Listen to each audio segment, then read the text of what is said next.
కాళేశ్వరంలో మేడిగడ్డ దగ్గర ఒక పిల్లర్ కుంగింది కదా.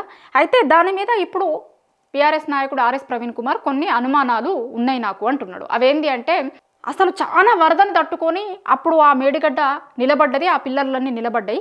కానీ ఆ రోజు ఆ కుంగిన రోజు ఎందుకు కుంగింది? ఆ రోజు పెద్ద వరద కూడా లేదు నదికి, ఇంకొకటి లేదు, ఎందుకు కుంగింది? ఏదన్నా బ్లాస్టింగ్ జరిగిందేమో అక్కడ అనే అనుమానం ఆయన ఇప్పుడు చెప్తున్నాడు. ఎందుకు అంటే ఆ రోజు చాలా పెద్ద ఎత్తున శబ్దం వచ్చింది అని అక్కడున్న ఇంజనీరు దగ్గరలో ఉన్న పోలీస్ స్టేషన్లో కంప్లైంట్ ఇచ్చిండు. చుట్టుపక్కల ఉన్న ఊర్లోళ్ళు కూడా చాలా పెద్ద శబ్దం వచ్చింది అది కుంగే ముందు అనేది చాలా మంది చుట్టుపక్కల ఊర్లోళ్ళు చెప్తున్నారు.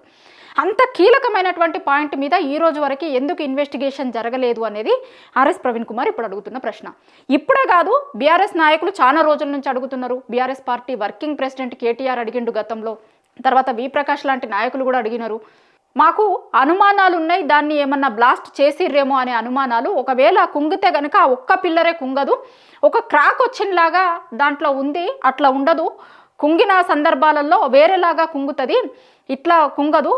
దాన్ని ఏదన్నా బ్లాస్టింగ్ చేసేటప్పుడు మాత్రమే అట్లాంటి క్రాక్స్ వస్తాయి అనేది చాలా టెక్నికల్గా ఎవిడెన్స్తో గతంలో ఉన్నటువంటి వాటిని, గతంలో వేరే డ్యామ్ల విషయంలో జరిగిన వాటిని ఉదాహరణగా చెప్తూ ఆయన ఈ క్వశ్చన్ను లేవనెత్తుతున్నాడు.